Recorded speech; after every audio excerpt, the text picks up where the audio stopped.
कहानी के शुरू में दिखाया जाता है कि कुछ लोग एक लड़की को पकड़कर ले जा रहे थे जिसका नाम मोरा था। वो एक डॉक्टर थी। तभी मोरा की नींद खुल जाती है। हमें पता चलता है कि वो एक सपना देख रही थी, मगर हैरानी की बात ये थी कि जो कुछ उसने अपने सपने में देखा था खुद को बंधा हुआ, वैसे ही असल जिंदगी में उसके हाथों पर निशान थे। फिर मोरा वहाँ पर पड़े हुए अखबार को देखती है जिसमें एक शिप के गायब होने की खबर लिखी थी। उसको गायब हुए 4 महीने हो गए थे। उस शिप का नाम प्रोमेथियस था, लेकिन आज तक ना तो उस शिप के बारे में कुछ पता चला था और ना ही उसमें सवार लोगों का। मोरा को वहाँ पर एक लेटर भी मिलता है जो उसके भाई का था। उसमें लिखा था कि मुझे जल्द आकर न्यूयॉर्क में मिलो। यहाँ पर हमें पता चलता है कि मोरा भी शिप में सवार अपने भाई के पास जा रही थी। जब ये अपने कमरे से बाहर आती है, सभी उस गायब हुए शिप के बारे में बात कर रहे थे। कोई कहता है कि वो डूब गया, कोई कहता है पता नहीं न जाने कहाँ गायब हो गया, तो किसी का कहना था कि उसे शायद किसी बुरी शक्ति ने निगल लिया।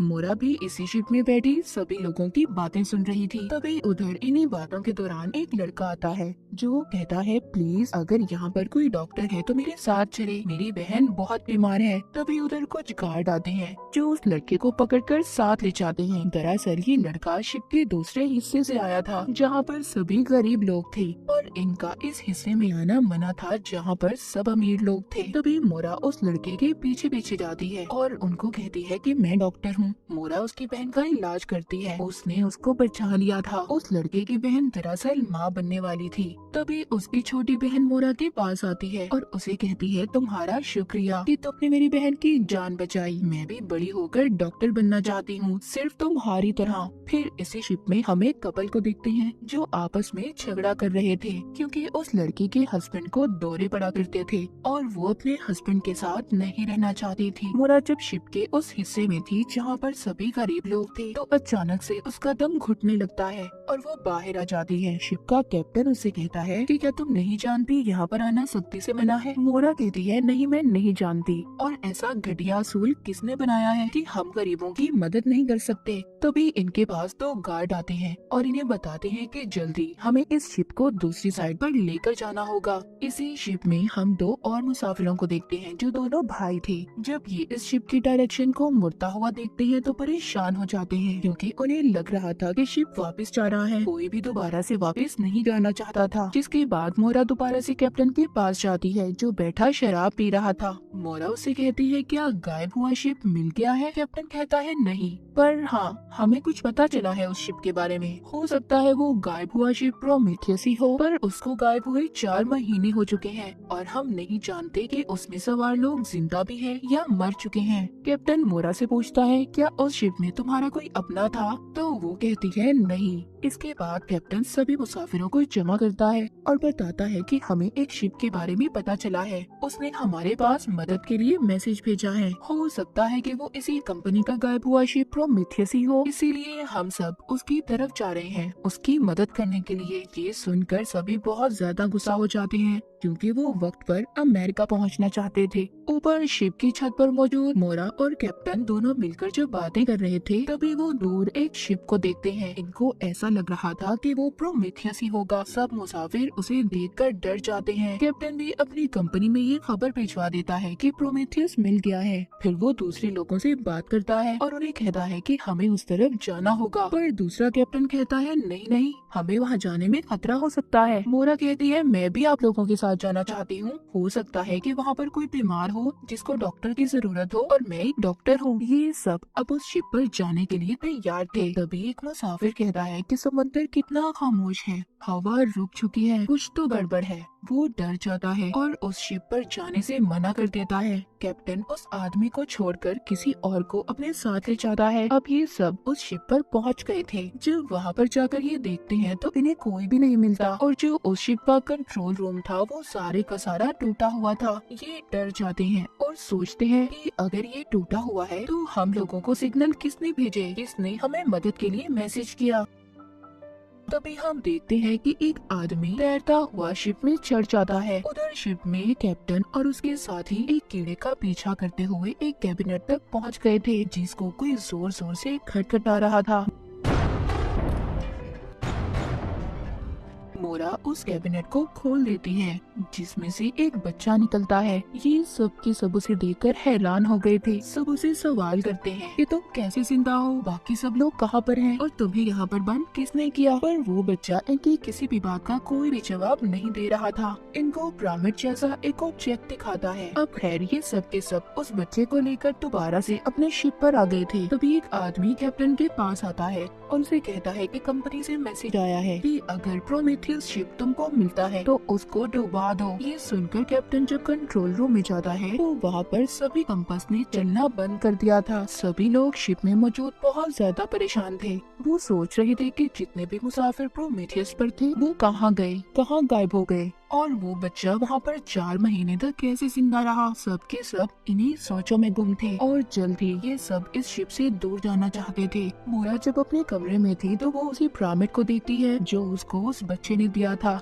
और उसको कुछ भी समझ नहीं आता। ये उसको देखकर वहीं उसी जगह पर रख देती है। फिर वो उस बच्चे से पूछती है कि तुम वहाँ पर जिंदा कैसे थे और प्लीज मुझे बताओ कि बाकी के लोग कहाँ पर हैं। वो बच्चा उसकी किसी भी बात का कोई भी जवाब नहीं देता और उसको पिरामिड लाकर दे देता है। इसके बाद मोरा बाहर जाती है। वहाँ पर उसको वही अजीब आदमी मिलता है जिसको हमने देखा था कि वो शिप पर आ गया था। मोरा उससे पूछती है कि तुम कौन हो। वो कहता है कि मैं तुम्हारे साथ वाले कमरे में रहता हूँ। मोरा कहती है पर मैंने तुम्हें कभी नहीं देखा। वो आदमी उसको अपना नाम डैनियल बताता है और फिर वहाँ से चला गया था। कैप्टन मोरा से मिलने आता है और उससे पूछता है क्या तुम्हें बच्चे ने कुछ बताया। वो कहती है कि फिलहाल अभी तक तो कुछ नहीं बताया। फिर हम उसे मुसाफिर को देखते हैं जो अपने बीवी के साथ झगड़ा कर रहा था। वो शिप में एक जापानीज लड़की के साथ खड़ा था और उस लड़की के साथ बातें कर रहा था। तभी वहाँ पर उस लड़की की माँ जाती है जो उसे अपने साथ ले गई थी। फिर वहाँ पर एक लेडी आती है जो उस आदमी से कहती है मुझे लगता है कि तुम ठीक नहीं हो, क्या मैं तुम्हारी कोई मदद कर सकती हूँ। तभी हम कैप्टन को देखते हैं जिसको शिप पर अपनी बेटी नजर आती है। ये उसका पीछा करते हुए एक कमरे में पहुँच गया था जहाँ पर इसको अपनी बीवी और बेटियां नजर आती हैं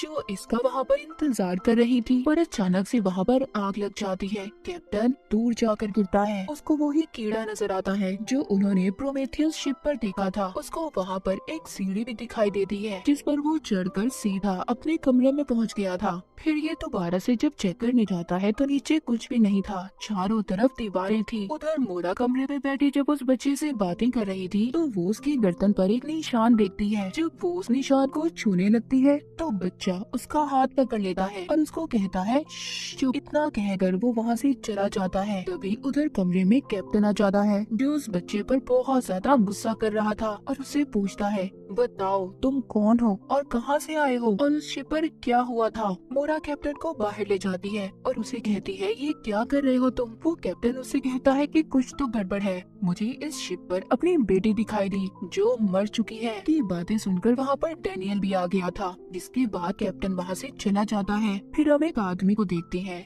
जो बगैर टिकट के शिप में आ गया था और गार्ड उसको ढूंढ रहा था। गार्ड ने अब उस आदमी को पकड़ लिया था। कैप्टन अब सभी मुसाफिरों को जमा करता है और उनसे कहता है कि हमें प्रोमेथियस शिप को दोबारा से अपने साथ वापस यूरोप लेकर जाना होगा क्योंकि हमारे पास इतना ज्यादा कोयला नहीं है कि हम प्रोमेथियस शिप को अपने साथ अमेरिका ले जाएं। ये सुनकर सभी मुसाफिर परेशान हो गए थे क्योंकि कोई भी वापस नहीं जाना चाहता था। कैप्टन जब शिप की छत पर था तो मोरा उससे आकर कहती है क्या तुम पागल हो गए हो कि तुमने ऐसा फैसला लिया। कैप्टन कहता है कि कहीं ना कहीं तो कुछ ना कुछ गड़बड़ है, कंपनी हमसे कुछ ना कुछ तो छुपा रही है और प्रोमेथियस को डुबाना चाहती है। फिर हम एक छोटी बच्ची को देखते हैं, उसको भी वही कीड़ा नजर आता है और वो उसका पीछा करते हुए बहुत आगे तक पहुंच गई थी। तभी वहाँ पर डैनियल आ जाता है और उसने उस कीड़े को उठाकर वापस से अपनी जेब में रख लिया था। ऐसा क्यों था और इसकी क्या वजह थी ये हमें कहानी में आगे जाकर पता चलेगा। अगले पल कैप्टन के पास एक आदमी आता है जो उसको कैबिन में लेकर गया था जहाँ पर वो उसको वही छोटी मरी हुई बच्ची दिखाता है। ये उसी लड़के की छोटी बहन थी जिसको हमने कहानी के शुरू में देखा था जो किसी डॉक्टर को बुलाने आया था अपनी बहन की जान बचाने के लिए। फिर मोरा और एक डॉक्टर इस बात का पता लगाने की कोशिश करते हैं कि उस बच्ची को आखिर हुआ क्या था और वो कैसे मर गई, पर उन्हें इस बारे में कुछ भी पता नहीं चल रहा था। कैप्टन यहाँ पर सबको मना करते हैं कि कोई भी इस बच्ची बच्ची की मौत के बारे में किसी को कुछ भी नहीं बताएगा। तभी वो लोग देखते हैं कि इनका शिप रुक गया था। कैप्टन जब ऊपर जाकर देखता है तो चारों तरफ धुंध थी, बहुत ज्यादा धुआं था, आगे का रास्ता नजर नहीं आ रहा था और इनकी कंपास ने भी काम करना बंद कर दिया था। कैप्टन यहाँ पर सबसे ये कहते हैं कि हम आगे नहीं जा पाएंगे जब तक हमें आगे जाने का रास्ता नजर नहीं आता। कैप्टन मोरा को अपने साथ लेकर जाता है और उसको एक रिबन दिखाता है जो उसको प्रोमेथियस शिप पर से मिला था। कहता है कि ये मेरी बेटी का है और जानती हो कि मेरी बेटी और बीवी आग लगने की वजह से मर गए थे। मोरा कहती है कि आप शायद पागल हो गई हैं और तभी ऐसी बातें कर रहे हैं, ऐसा कुछ भी नहीं है। कैप्टन मोरा को वो रास्ता भी दिखाता है और कहता है कि ऐसा रास्ता मैंने शिप में कभी नहीं देखा, हालांकि मैं शिप के कोने कोने को जानता हूँ। प्रोमेथियस पर कुछ तो गड़बड़ है, तुम्हें दोबारा से मेरे साथ जाना होगा, हमें पता करना होगा कि वो एक बच्चा ही उस शिप पर कैसे जिंदा था। उधर शिप पर जो बच्ची मर गई थी उसकी फैमिली बहुत ज्यादा परेशान थी और उसको हर तरफ ढूंढ रही थी। उधर कैप्टन भी दोबारा से प्रोमेथियस शिप पर जाने के लिए तैयार था, मगर सब उसको समझा रहे थे कि प्लीज ऐसा मत करे, वहाँ पर खतरा हो सकता है, पर वो किसी की भी नहीं सुनता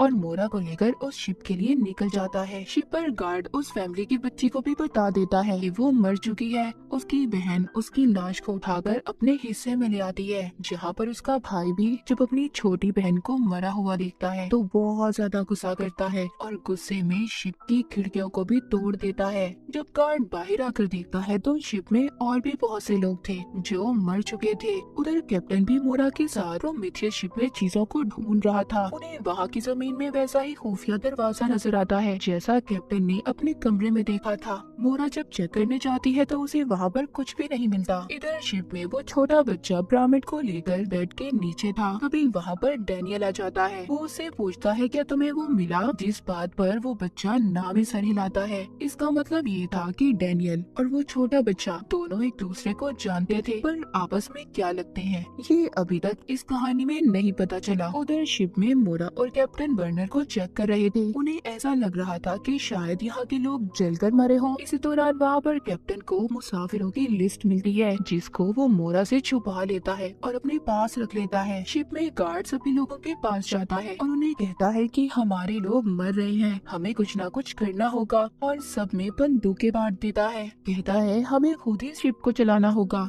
फिर एक आदमी कैप्टन के पास आता है और उसे बताता है कि सब लोग बगावत पर उतर आए हैं, आपको जल्दी इस शिप को चलाना होगा। लेकिन इससे पहले कैप्टन कुछ करता, वहाँ पर सब लोग आ जाते हैं और कैप्टन को कैद कर लेते हैं। पर अचानक से इनका शिप गायब हो जाता है, ये लोग कहीं और आ गए थे। गार्ड उसी आदमी को अपने साथ ले जाता है जो बिना टिकट के शिप में आया था। उससे कहता है कि तुम्हें सभी मरे हुए लोगों की लाशों को पानी में फेंकना होगा। फिर वो कंट्रोल रूम में आता है और वहाँ पर बताता है कि प्रोमेथियस शिप गायब हो गया है। वो उसको बताते हैं कि प्रोमेथियस नहीं बल्कि हमारा शिप गायब हुआ है, हम नहीं जानते कि हम कहाँ पर आ गए हैं। वो आदमी उसको बताता है कि मुझे लगता है हम दोबारा से उसी जगह पर आ गए हैं जहाँ से हम 3 महीने पहले चले थे। फिर सभी वो गरीब लोग जिनके पास बंदूकें थी वो सभी अमीरों पर हमला कर देते हैं और उन्हें कहते हैं बताओ ये सब क्या हो रहा है, हमारे ही लोग क्यों मर रहे हैं। उन्हें एक आदमी आकर कहता है कि हमें कंपनी का एक मैसेज आया था जिन्होंने हमें कहा था कि प्रोमेथियस शिप को डुबा दो, पर जब से ये बच्चा हमारे शिप में आया है सबके सब लोग मर रहे हैं। उस छोटी बच्ची की माँ कहती है जो मर चुकी थी वो बच्चा एक शराब है, एक कर्ज है, उसको मरना होगा। सभी मुसाफिर बच्चे को मारने के लिए तैयार हो गए थे। बाहर वो आदमी जो लाशों को पानी में गिरा रहा था वो वहाँ से भागने की कोशिश करता है, पर गार्ड्स उस पर गोलियां चला देते हैं। उनमें से एक गोली उसके बाजू पर जाकर लगती है। उधर दूसरी तरफ कैप्टन को भी छुड़वा लिया जाता है। खैर वो सभी मुसाफिर जो बच्चे को मारना चाहते थे वो मोरा के पास जाते हैं और उससे कहते हैं कि बताओ हमें वो बच्चा कहाँ पर है, उसको हमें दे दो। ये मोरा के कमरे में जब उस बच्चे को तलाश करते हैं तो वो तो इन्हें कहीं पर भी नहीं मिलता और मोरा को भी उसी कमरे में बंद कर चले जाते हैं। पर तभी उसको बेड के नीचे से आवाज आती है। जब ये देखती है तो उधर बिल्कुल वैसा ही खुफिया दरवाजा था जैसा इसने कैप्टन के कमरे में देखा था। जब वो उसको खोलती है तो वो बच्चा उसके अंदर छुपा हुआ था। फिर हम डैनियल को देखते हैं जो नीचे की तरफ जाकर जहाँ से शिप को चलाया जाता था एक डिवाइस को जोड़कर एक पैटर्न को हल करने की कोशिश कर रहा था। हम देख पाते हैं सभी मुसाफिर उस बच्चे की तलाश में थे। वो एक एक कमरे को चेक कर रहे थे। कैप्टन भी छुटकर एक खिड़की के रास्ते से बाहर आ गया था। मोरा जो उस बच्चे के साथ बंद थी वो दरवाजा खोलने की कोशिश करती है मगर वो नहीं खुल पाता। तभी वो बच्चा अपनी जेब से कीड़ा निकाल कर छोड़ता है जिसने दरवाजे को खोल दिया था। ये दोनों भी अब बाहर आ चुके थे और कैप्टन तक पहुंच जाते हैं। पर तभी वो गार्ड और बाकी मुसाफिर आकर कहते हैं कि हमें वो बच्चा चाहिए और कुछ नहीं। कैप्टन जब उनको रोकता है तो गार्ड उस पर गोली चला देता है और ये बच्चे को अपने साथ ले जाते हैं। वो बच्चे को शिप की छत पर ले गए थे। वहाँ पर वो बच्चे जिसकी मौत हुई थी उसकी माँ कहती है कि ये बच्चा शापित है, इसी की वजह से सब लोगों की मौत हुई है। मैंने अपनी बेटी को खोया है। ये हमारी आत्माओं को इकट्ठा कर रहा है। इसकी भोली सूरत देखकर इस पर बिल्कुल रहम मत करना। इसे उठाकर पानी में फेंक दो। तभी वहाँ पर कैप्टन और कुछ लोग आ जाते हैं जो वहाँ पर सभी लोगों को मारने लगते हैं। बच्चे को बचाने के चक्कर में सबकी वहाँ पर लड़ाई हो गई थी। मगर इसी बीच उस छोटे बच्चे की माँ जो मर चुकी थी वो उस बच्चे को उठाकर पानी में फेंक देती है। मोरा जब ऐसा करते उसे देखती है तो वो तो सहम गई थी। वहाँ पर अब बारिश भी होने लगी थी। अब उस बच्चे को तो मार दिया था। जब ये सब आकर नीचे बैठते हैं तो कैप्टन मोरा से कहता है आखिर सच क्या है, तुम्हें कुछ तो बताना ही होगा। मुझे प्रोमेथियस शिपर से मुसाफिरों की लिस्ट मिली है जिसमें तुम्हारा नाम भी शामिल है। आखिर तुम हो कौन? तभी वहाँ कैबिनेट से एक रोशनी आती है। वो बच्चा जिसको समुद्र में फेंक दिया था एक बार फिर वैसे ही निकलता है जैसे वो प्रोमेथियस शिपर से निकला था, लेकिन इस बार वो निकलकर मोरा को गले लगा लेता है। सभी मुसाफिर उसको देखकर हैरान थे।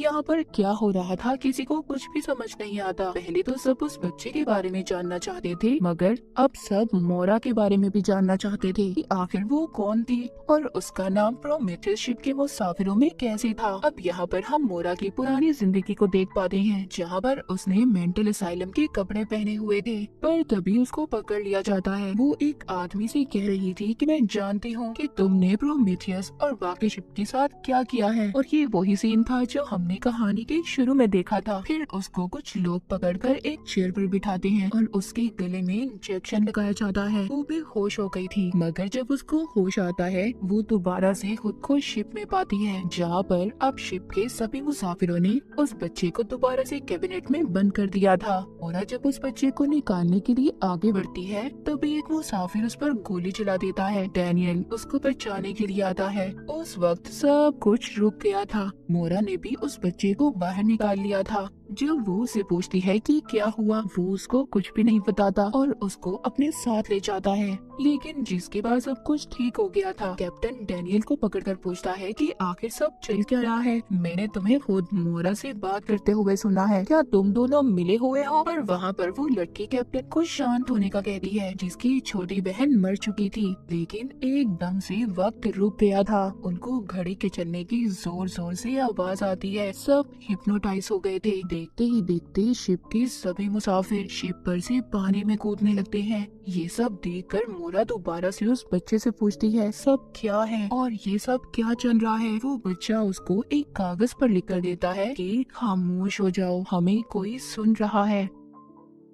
वो बच्चा मोरा की कान के पास आकर कहता है मैं बता सकता हूँ कि यहाँ पर क्या चल रहा है। अगर जानना चाहती हो तो तुम्हें क्रिएटर से मिलना होगा। अब ये क्रिएटर कौन था कि हमें आगे जाकर पता चलेगा। उधर शिप पर से बहुत से मुसाफिर पानी में कूदकर अपनी जान दे रहे थे। अब वो बच्चा उस कीड़े को एक जगह पर छोड़ता है और उसके पीछे जाता है। उसका पीछा मोरा भी करती है और उस जगह पर पहुंच गई थी जहां से इस साइलम के लोगों ने उसे पकड़ा था। डैनियल जब मोरा के कमरे में आता है तो उसको भी वही खुफिया दरवाजा नजर आता है जिसके रास्ते से मोरा उस बच्चे के पीछे गई थी। ये भी अपने रिमोट से उसे खोलकर वहीं तक पहुंच जाता है। जब डैनियल उस बच्चे से मिलता है तो वो उसको कहता है कि वो लोग हमें देख रहे हैं और मुझे पूरा यकीन है हम जल्द ही सच्चाई तक पहुंच जाएंगे। डैनियल उस बच्चे से कहता है कि तुम यहीं पर रुकना, अगर तुम शिप में वापस आए तो वो लोग तुम्हें ढूंढकर मार देंगे। शिप में सभी मुसाफिर खुद को बांध रहे थे क्योंकि वो हिप्नोटाइज होकर शिप से कूद रहे थे। डैनियल शिप के कंट्रोल रूम में जाता है और शिप को ठीक कर देता है, पर तभी एक आदमी ने उस पर हमला कर दिया था। डैनियल के पास जो रिमोट था उसको दबाकर उस आदमी को बेहोश कर देता है। उधर मोरा असाइलम में थी। ये वहाँ पर उस कमरे में जाती है जिसका नंबर 1011 था और इसी नंबर के कमरे में मोरा शिप में भी थी। ऐसा लग रहा था कि सब कुछ एक दूसरे से जुड़ा हुआ है। तभी वो एक बूढ़े आदमी को देखती है और उससे पूछती है मेरा भाई कहाँ पर है, लेकिन उसको कुछ लोग पकड़कर इंजेक्शन लगा देते हैं, जिसके बाद मोरा शिप में जागती है। वहाँ पर जाकर उसको कैप्टन पकड़ लेता है और उससे पूछता है कि बताओ तुम कौन हो और जो भी कुछ इस शिप में हमारे साथ हो रहा है वो क्यों हो रहा है। मोरा कैप्टन को बताती है कि मैं इस शिप के मालिक की बेटी हूँ। मेरे डैड ने ये शिप सिर्फ एक्सपेरिमेंट तजुर्बों के लिए बनाए थे। मुझे 4 महीने पहले मेरे भाई का लेटर मिला था जो मुझसे मिलना चाहता है, पर हम लोग नहीं मिल पाए। उसने मुझे प्रोमेथियस का राज बताना था। हम यहाँ पर जो कुछ भी देख रहे हैं सिर्फ हमारे ख्यालों की दुनिया है। तुम इसको नकली दुनिया कह सकते हो। हम एक ऐसी दुनिया में फंस गए हैं जहाँ से निकलना बहुत मुश्किल है। तभी वो एक कीड़े को देखती है जिसे वो पकड़ लेती है और पकड़कर ये उसका पीछा करते हैं। ये जंगल में पहुँच गए थे, मतलब कि अपने ख्यालों की दुनिया में, जहाँ पर कैप्टन को अपना घर नजर आता है और सोचता है कि ये शिप में कैसे आया। वहीं पर शिप में हम शिप के ऑफिसर को देखते हैं जिसके पास वैसा ही रिमोट था जैसा डैनियल के पास था। कुछ देर के बाद कैप्टन और मोरा भी दोबारा से शिप में आ गए थे। दोनों बहुत ज्यादा परेशान थे। मोरा कैप्टन को बताती है कि मैं एक मेंटल असाइलम की डॉक्टर थी, पर मेरी यादाश्त को मिटा दिया गया। मुझे तो ये भी याद नहीं कि मैं प्रोमेथियस शिप पर गई थी। तभी कैप्टन उसको लेटर दिखाता है। वो बताता है कि मैं प्रोमेथियस शिप पर खुद एक कैप्टन था, पर वो भी नहीं जानता था कि वो उस शिप पर कैसे कैप्टन था। शिप पर डैनियल ने भी अपने रिमोट से सब कुछ ठीक कर दिया था, जिससे वहाँ पर जितने भी मुसाफिर थे अब शिप पर से कूदना बंद हो गए थे। सब बचे हुए मुसाफिर शिप के ऊपर आते हैं। वहाँ पर शिप का ऑफिसर आया था। वो कहता है कि हमें शिप को डुबाने का कहा गया है। डैनियल आकर सबको बताता है, प्रोमेथियस को नहीं बल्कि इस शिप को। कंपनी के लोग इस शिप को खत्म करना चाहते हैं, डुबाना चाहते हैं। फिर हम उस बड़े आदमी को देखते हैं जिसको मोरा ने भी देखा था। उसके पास एक आदमी आता है जो उसे कहता है कि शिप से मैसेज मिला है। वो सुनकर कहता है मैं जानता हूँ, वो जल्दी खत्म होने वाला है, डूबने वाला है। वो उस आदमी को उस बच्चे को अपने पास लाने का कहता है जो शिप पर था। फिर वो अपने कमरे में से पर्दा हटाता है। हम दूर एक बहुत बड़े पिरामिड को देखते हैं। उधर शिप में सब कुछ बदल रहा था। वहाँ पर काली रबड़ जैसी चीजें छत पर से निकल रही थी। दोबारा से मोरा और कैप्टन भी असाइलम में पहुँच गए थे। मोरा कैप्टन को बताती है ये असाइलम मेरे डैड ने मेरे मॉम की याद में बनाया था, क्योंकि वो सब कुछ आहिस्ता आहिस्ता भूल रही थी। मेरे डैड चाहते थे कि मेरी मॉम ठीक हो जाए। वो उनके दिमाग को पढ़ना चाहते थे। अभी आगे जाकर एक खिड़की को खोलते हैं तो इन्हें शिप का एक कोना नजर आता है। शिप में सब अपनी पुरानी जिंदगी को देख रहे थे। शिप का ऑफिसर खुद को उसी कैबिनेट में बंद कर लेता है जहाँ पर बच्चा बंद था। उसमें से तेज रोशनी बाहर आने लगी थी। असाइलम में मोरा कैप्टन को बताती है कि उसे उस बच्चे ने बताया था कि किसी ने हम पर नजर रखी हुई है। अगर हम सच्चाई तक पहुँचना चाहते हैं तो हमें अपने क्रिएटर तक पहुँचना होगा। शिप में मरी हुई बच्ची की बहन भी अपनी पुरानी जिंदगी को देख पा रही थी, जिसे वो देखकर बहुत ज्यादा डर जाती है। शिव अब खुद से दोबारा से चलने लगी थी। ये सब लोग जब उसके मैनुअल को चेक करते हैं तो उसमें सिर्फ एक ही बात लिखी हुई थी कि शिप की सच्चाई आने से पहले उन पर कॉफी का असर शुरू हो जाएगा। बात शायद एक पहेली जैसी थी। शिप का ऑफिसर उस बड़े आदमी के पास पहुंच गया था, मतलब ये भी उस आदमी के साथ मिला हुआ था। बूढ़ा आदमी कहता है कि उस बच्चे को तुम्हें मेरे पास लाना होगा क्योंकि उसके पास पिरामिड है और शिप में मौजूद जितने भी लोग हैं जल्द ही अपने ख्यालों की दुनिया में खोकर गुम हो जाएंगे। शिप का नामो निशान मिट जाएगा। उधर असाइलम में मोरा जब कैप्टन के साथ थी तो वो उन्हीं काली चीजों को जमीन से निकलता हुआ देखती है। जब वो उन्हें हाथ लगाने की कोशिश करती है, डैनियल आकर उसे पकड़ लेता है और कहता है क्या तुम मुझे जानती हो, तुम्हें मेरे बारे में याद है। जब कैप्टन उसको रोकता है तो वो कैप्टन को अपने रिमोट से दूसरी दुनिया में भेज देता है, जहाँ पर उसने अपनी बीवी और बेटी को जलते देखा था। पर मोरा डैनियल की बातों पर यकीन नहीं करती, उसको एक कमरे में बंद कर देती है। वो बाहर आकर अपने हाथों से बंदूक को जब फेंकती है तभी उसे दीवार महसूस होती है। अब उसे समझ आ गई थी कि सब कुछ शिप में मौजूद है। कैप्टन दोबारा से प्रोमेथियस शिप पर पहुंच गया था, जहां पर वो उस जैसी और भी शिप देखता है। हम मोरा और डैनियल की पुरानी जिंदगी के बारे में जान पाते हैं। दरअसल मोरा डैनियल की बीवी थी। अब डैनियल जब अपने ख्यालों की दुनिया से बाहर आता है तो मोरा से अपने रिमोट का पूछता है। मोरा उसको कुछ भी नहीं बताती। जब शिप में मोरा वापस से पहुंच गई थी, वो देखती है अब बहुत तेज तूफान आने वाला था। उधर शिप का ऑफिसर एक कमरे में जाकर डिवाइस को निकालता है और बच्चे और कैप्टन को ढूंढने की कोशिश करता है। मोरा भी डैनियल के कमरे में जाकर खुफिया दरवाजे से एक कमरे में पहुंच गई थी, जहाँ पर वो तस्वीरें देखती है जो डैनियल और छोटे बच्चे की थी। मतलब डैनियल उसका हस्बैंड था और छोटा बच्चा उसका बेटा। अब डैनियल ने भी दूसरी दुनिया में जाकर अपने बेटे को ढूंढ लिया था। उसका बेटा उसको एक अंगूठी देता है और कहता है कि अब वो जाग जाएगी। फिर डैनियल मोरा के पास आता है और उसे बताता है कि वो बच्चा हमारा बेटा है और जो भी कुछ तुम्हें नजर आ रहा है वो सब सच नहीं है। ये सिर्फ हमारे दिमाग की बनाई हुई एक दुनिया है, एक ख्याली दुनिया। तभी शिप में सायरन बजने लगते हैं। उधर बूढ़ा आदमी जो अब टाइम को देख रहा था, जिसमें 21 मिनट बाकी थे। मतलब ये ख्याली दुनिया सिर्फ 21 मिनट तक खत्म हो जाएगी। डैनियल मोरा को शिप में लाकर उसे बताता है कि हमारे ख्यालों की दुनिया को खत्म होने में सिर्फ 21 मिनट है, जिसके बाद सब खत्म हो जाएगा, मगर हम इसको एक कोड की मदद से सुलझा सकते हैं जिसका पता सिर्फ तुम जानती हो। पर मोरा को तो कुछ भी याद नहीं था ये कोड क्या है। वो डैनियल को अपने लॉकेट से एक चाबी निकाल कर देती है। कहती है कि शायद सिर्फ ये एक चाबी है जिससे वो कोड खोल सकता है। वो एक कमरे में जाकर डिवाइस को जोड़ने लगता है और कहता है मोरा, ये सब अगर ठीक भी हो गया तो दोबारा से ये चक्कर शुरू हो जाएगा इस नकली दुनिया का, और ये मेरे साथ बहुत बार हो चुका है। तभी तो कोई भी शिप अपनी मंजिल तक नहीं पहुंच पाता। अब शिप के अंदर तूफान की वजह से सब कुछ टूट रहा था, जिसमें दबकर लोग मर रहे थे। तूफान की वजह से शिप में पानी आने लगता है। बहुत से लोग उस पानी में डूबकर मर जाते हैं।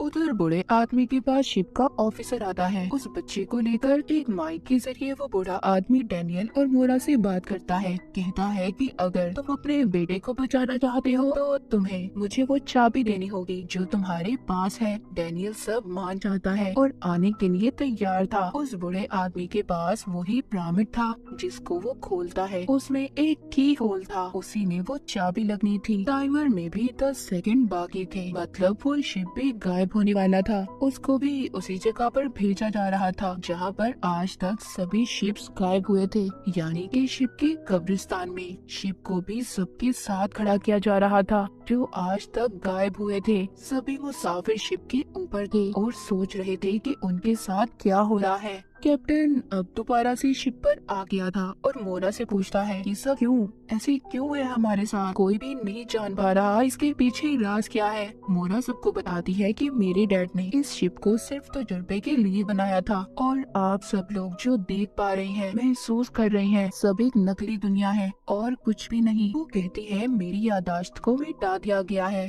मेरे पास सिर्फ एक चाबी है और अगर हम यहाँ से निकल जाते हैं तो मैं याद करने की कोशिश जरूर करूंगी। उधर दूसरी तरफ वो बड़ा आदमी मोरा के बेटे को एक कमरे में लेकर जाता है और यहाँ पर पता चलता है कि वो बड़ा आदमी कोई और नहीं बल्कि मोरा के डैड थे। उसके बेटे को यहाँ पर वो एक थ्योरी के बारे में बताते हैं। कहते हैं कि कुछ लोग तूफान में फंसकर अपनी पुरानी चीजों को ही याद करते रहे। तुम्हारी मॉम इस चीज के बारे में जानना चाहती थी, जिसको समझकर उसकी जिंदगी तहस नहस हो गई। क्योंकि थ्योरी के मुताबिक आप जिस जिंदगी में हो वो आपकी असल जिंदगी नहीं होती, बल्कि एक नकली दुनिया, ख्यालों की दुनिया होती है। हर एक इंसान को कोई ना कोई कंट्रोल करता है। जैसे हम सबको गॉड कंट्रोल कर रहे हैं, हम उनके सभी एक खिलौने हैं। ये दुनिया तुम्हारे लिए सिर्फ एक गुड़िया का घर है जिसको तुम्हारी मॉम ने बनाया है और उसकी चाबी तुम्हारी मॉम के पास है। उधर शिप में दिखाया जाता है सभी मुसाफिर एक दूसरे की पुरानी जिंदगी में पहुंच गए थे, मगर कुछ देर के बाद दोबारा से शिप में आ जाते हैं। मोरा भी कैप्टन के साथ दोबारा से असाइलम में पहुंच गई थी, जहां पर शिप का ऑफिसर आकर कहता है, उससे चाबी मांगता है और फिर एक रिमोट का बटन दबाकर कैप्टन को बेहोश करके मोरा को अपने साथ ले जाता है। मोरा की मुलाकात वहाँ पर अपने डैड से होती है। वो उससे चाबी ले लेते हैं। तभी कमरा असाइलम में बदल जाता है। उसके डैड बताते हैं कि ये दुनिया तुमने बनाई है, इसकी क्रिएटर तुम हो। मोरा कहती है, नहीं, मैंने इसे नहीं बनाया। पर तभी उसको एक इंजेक्शन लगाकर बेहोश कर दिया जाता है। पर जैसे ही उसके डैड उस चाबी को पिरामिड में लगाते हैं तो वो असल दुनिया में नहीं जाग पाती, क्योंकि डैनियल ने इस सिमुलेशन को बदल दिया था। उसने इस नकली दुनिया के चक्कर को बदल दिया था। फिर मोरा को होश आता है। उसके सामने डैनियल था और उसके हाथ में एक अंगूठी। वो डैनियल से पूछती है, क्या मैं असल दुनिया में हूँ, सब कुछ असल है? वो कहता है, नहीं, ये हमारी बनाई हुई दुनिया है। जो तुम्हारे डैड के पास पिरामिड था, अब उसका कुछ भी नहीं है। वो उसको नया पिरामिड दिखाता है, जिसका कोड अब मोरा की पहनी हुई अंगूठी में था। डैनियल बताता है कि मोरा, इन सब चीजों को कोई और नहीं बल्कि तुम्हारा भाई कंट्रोल कर रहा है, और तुम्हारे डैड भी हमारी तरह इसी दुनिया में फंसे हुए हैं। इसीलिए मोरा, इससे पहले तुम्हारे भाई को सब पता चले, तुम्हें अपनी असल जिंदगी में जागना होगा। जब मोरा अपनी अंगूठी उस पिरामिड में डालती है तो वो असल दुनिया में जाग जाती है। वो देखती है उसके साथ सब लोगों के सर पर मशीन है। मोरा जब बाहर देखती है तो उसको एक स्पेसशिप नजर आता है। उसको वहाँ पर एक मैसेज मिलता है जिसमें उसे बताया जा रहा था कि ये प्रोजेक्ट प्रोमेथियस है। इसमें भी उतने ही मुसाफिर हैं जितने शिप पर थे। उसको प्रेजेंट डेट भी लिखी हुई नजर आती है, जिसमें उसका भाई कहता है, हेलो सिस्टर, तुम्हारा असल दुनिया में स्वागत है। इसी सीन के साथ 1899 का फर्स्ट सीजन यहीं पर खत्म हो जाता है।